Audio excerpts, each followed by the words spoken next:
This is chapter 27. This is section 7, and it has 3 pieces of reading. We're going to cover all 3. So TR's Perversion of the Monroe Doctrine was the first, then Roosevelt on the World Stage, and Japanese Labors in California. So starting with the first, TR's Perversion of the Monroe Doctrine. And we've talked, and you guys have done an activity with this. But here's the contents from the reading. So Roosevelt is in a tight spot when many Latin American countries start to default on their loans to European nations. That means they're not able to pay back those loans. So they borrowed money from European nations, they're not able to pay them back. And so Europe is obviously wanting their money. And so the US has a couple of options that they can pursue.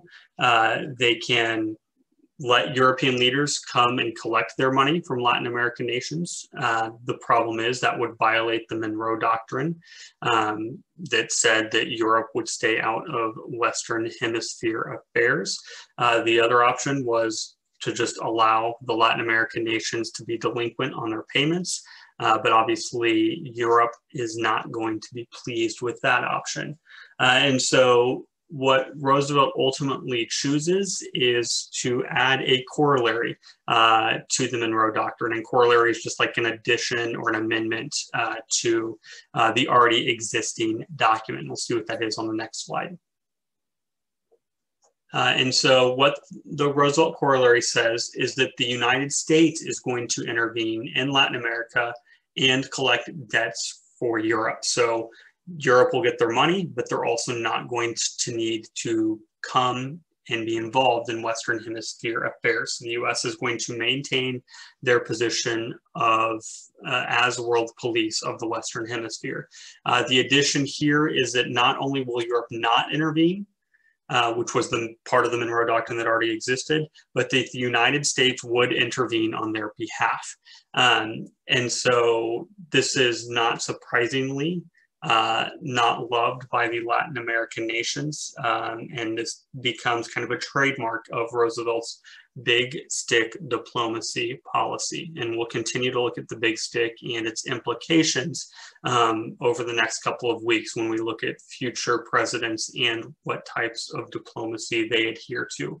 But basically what this means is the United States is going to be involved more in Latin America and involved in more of a kind of a supervisor role or authority role over Latin America, which we could kind of discuss and debate whether that is something that they should or should not be doing. On the next slide, I actually have a 2-3 minute video clip that discusses this. And so sit back, watch it. Not super exciting, but it does detail this doctrine and the corollary to the Monroe Doctrine with a little bit more detail. So here you go.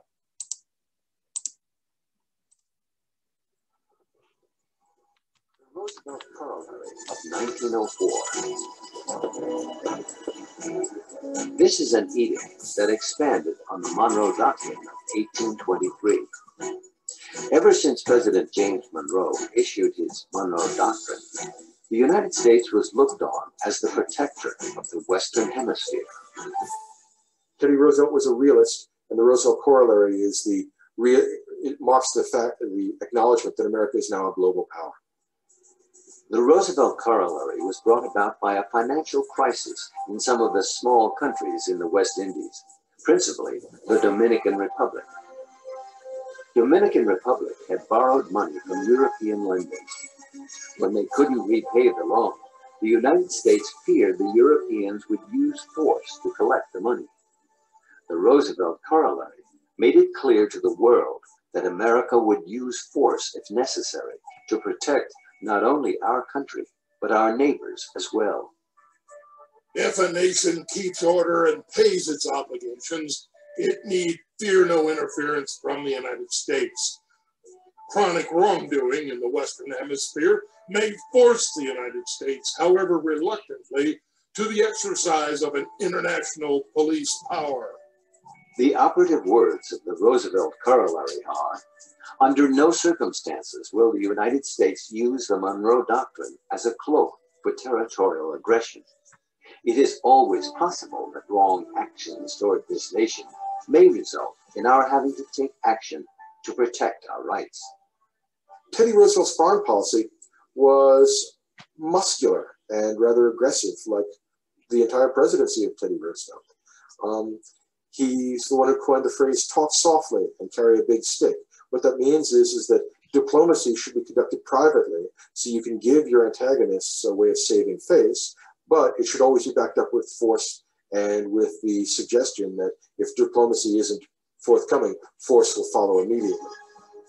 Roosevelt's successor, William Howard Taft, expanded U.S. influence in Latin America, but he favored substituting dollars for bullets. He used dollar diplomacy, the power of U.S. financial might.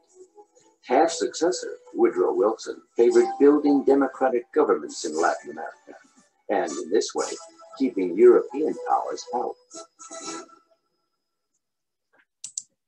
All right, a lot of good information in that relatively short video. The description of Roosevelt's big stick diplomacy, I think is good. It kind of lays out there the idea that you quietly talk about things, but have the threat of the big stick, your force, behind it. We see some cartoons here. I'm going to go ahead and switch slides just so you can start writing the next one. But you also see previews of what we're going to talk about over the next few weeks when they referenced the president after Roosevelt with William Howard Taft and then Woodrow Wilson and his moral diplomacy. But essentially with the Roosevelt corollary, it expanded the United States' influence in Latin America, which is something that really did continue beyond Roosevelt's presidency. And again, we'll talk about those presidents and their diplomacies over the next several weeks. The second section of reading was titled Roosevelt on the World Stage. And this is when Roosevelt gets to step out as kind of an international influencer, so not just within the United States, but the rest of the world. So Russia and Japan had gone to war over some disputed territory in Manchuria, specifically a group of islands known as the Sakhalin Islands.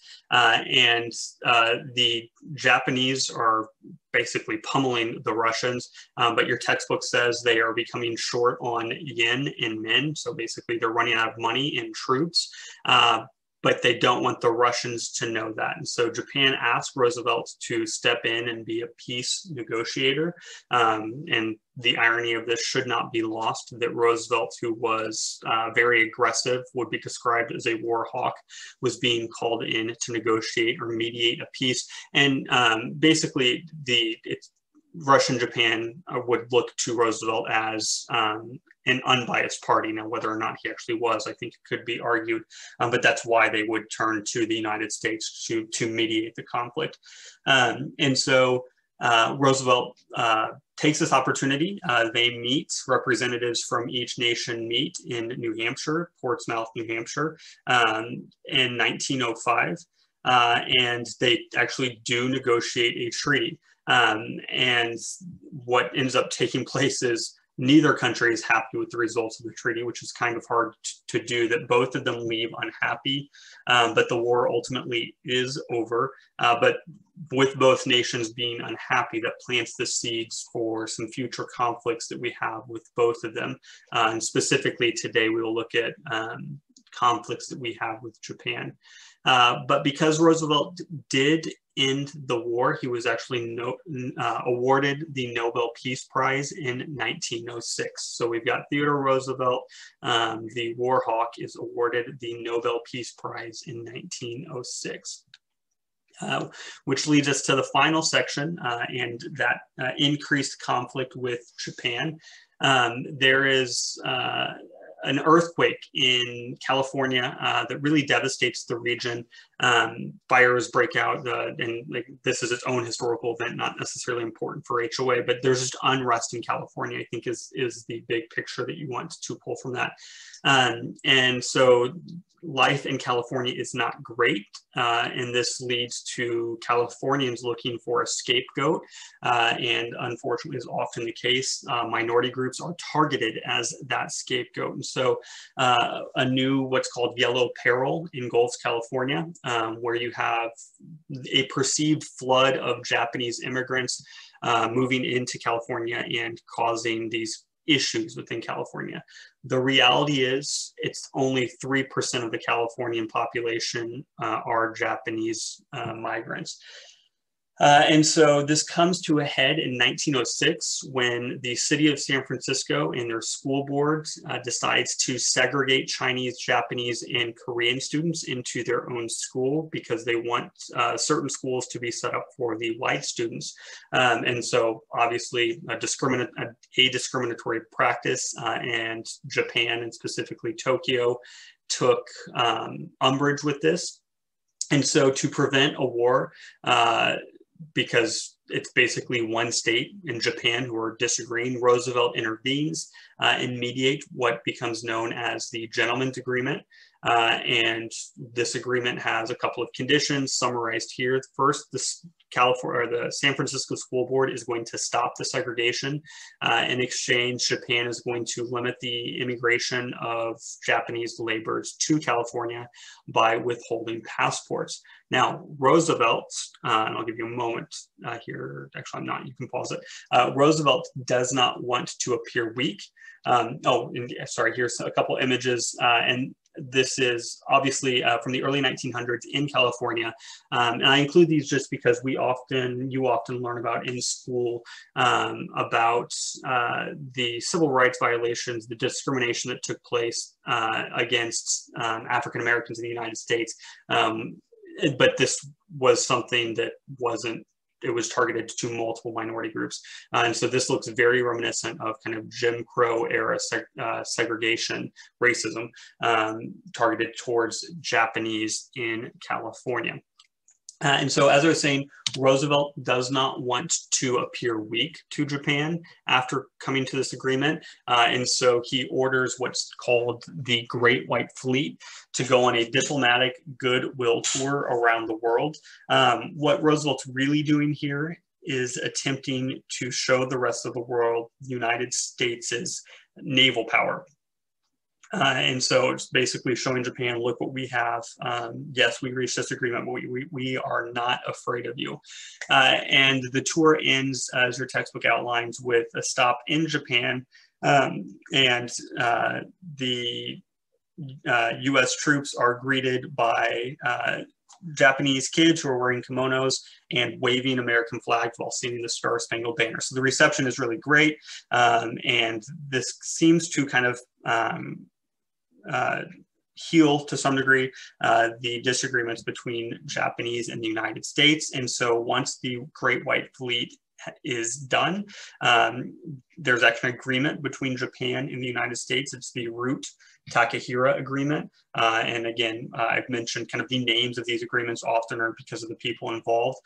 This one is no different. Eli Root is our Secretary of State, and Takahira would be the Japanese equivalent to that. And so this agreement is signed by the US and Japan, and basically what it states is that both nations are going to respect one another's territorial boundaries and also honor the open door policy in China, which we previously covered. So that is it with chapter 27.